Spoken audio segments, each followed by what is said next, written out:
I've been doing lots of games recently, so the question is, what do we have in store this week? Well, I can't reveal everything. Some things have to remain a surprise.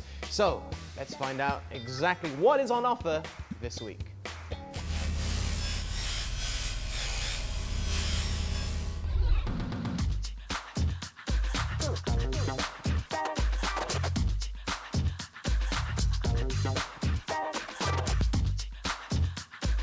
Hey guys, welcome back to the Gamers Station. I'm your host Zach, and today we're going to be looking at big upcoming title on the PC. But first, let's thank our hosts of this lovely set, Scooter in USJ21, and which, by the way, they have a couple cakes just offset over there, and I think I'll get one right after this. So let's jump right into the game. It's called WildStar.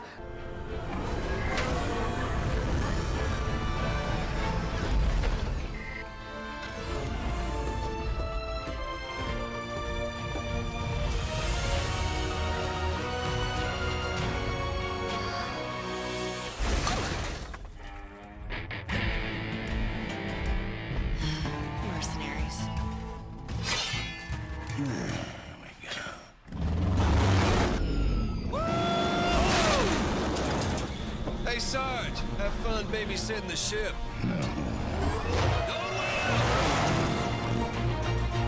It's an upcoming MMO RPG, and we have a lot of those recently, but this one is rather special because it's developed by Carbine Studios. Who is Carbine Studios, you might ask? Well, Carbine Studios is a bunch of World of Warcraft developers which decided to leave the game and create something completely different. So let's have a look at the game. First of all, there's two main factions, sounds familiar. One is the Dominion and one is the Exiles, and they're competing over planet Nexus for its resources and technology. So there's 6 classes, 8 races, and what's interesting is not every race can be every class. You have to be careful about which race you pick because you can't just be a small, furry, massive warrior guy. You gotta pick a race which fits your class. And a few other selling points for the game is it's got a huge focus on player housing. Player housing, you can buy your own Sky Island, build a house there, and decorate it with what I last heard, 800 objects in a single area. So you can get all the little details to make your house your home. Another interesting gameplay element is when you create your character, you gotta select a path. So like a settler path or a warrior path. And depending on the path you pick, you're actually gonna go through the game differently. You're gonna have different quests available to you, and you're gonna interact with different NPCs. So there's actually a choice to control your gameplay experience. Whereas if you wanna be the big heavy hitter combat focused guy, or you wanna be a herbalist and collect herbs and explore the area, and you can really diversify your experience in the game.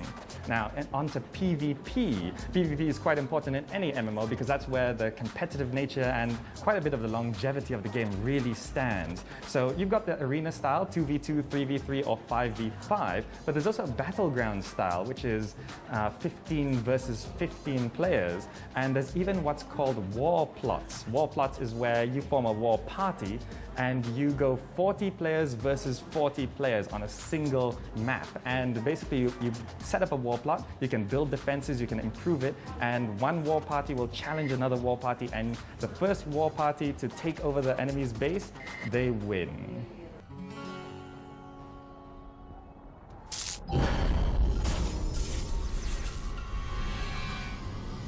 Had to go and touch it.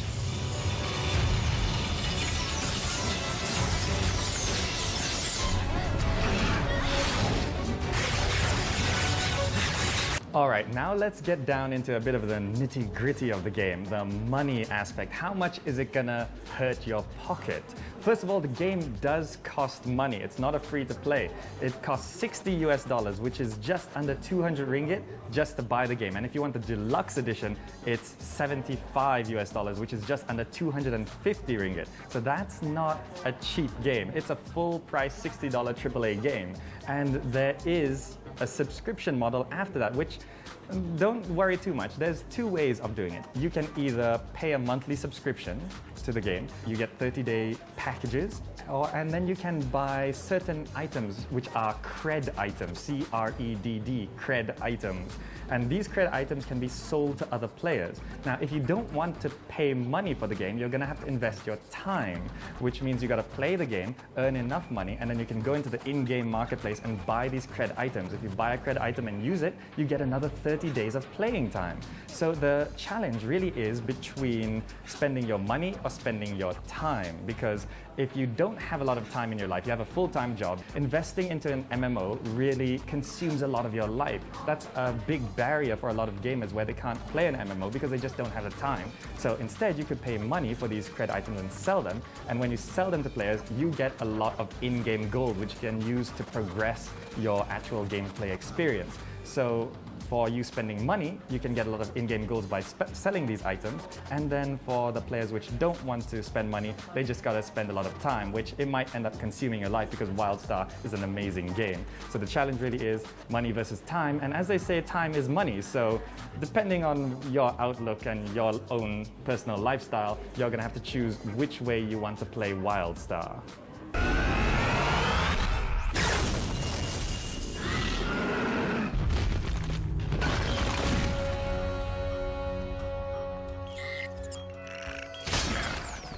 I'm starting to like this place.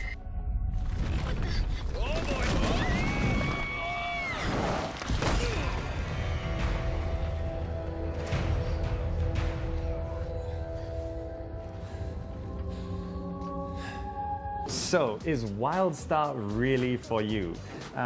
When it comes to MMOs, there's a big debate on right now, and in reality, you can only commit your time to one, maybe two MMOs at the same time. You can't really go ahead and join all 10 MMOs because it's gonna be expensive and time-consuming.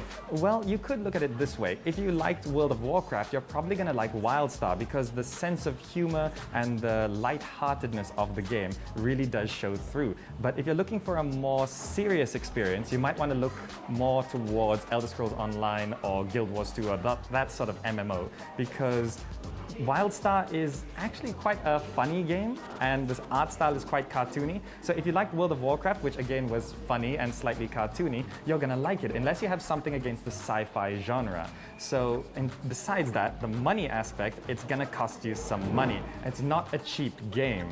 So really, it is up to you, but I highly recommend you check it out on YouTube and on their main website. You check out the game, see what it's all about, and really decide for yourself whether it's worth investing in. If it is, if you think it is, then go ahead. It's coming out later this year, and I find it absolutely amazing.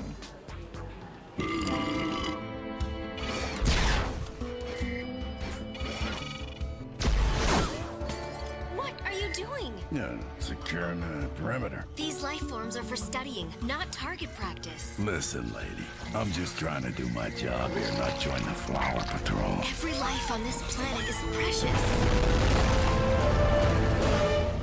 Except that one. Alas, another episode is at an end here on Gadget Nation, and that makes me sad because it's the end of the episode, but it also makes me happy because I know I've got plenty more new things to show you next week, be it phones, laptops, cameras, applications, video games, the list goes on and on and on.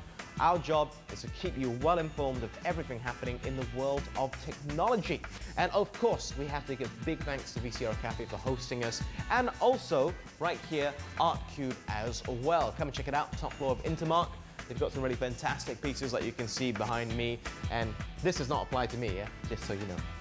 You can find us on Facebook, you can find us on YouTube, you can find us on Twitter, etc. We'd love to hear from you about what you've seen on the show, what you would like to see on the show, or any other comments that you might have. My name is Adam Carruthers. Till next time.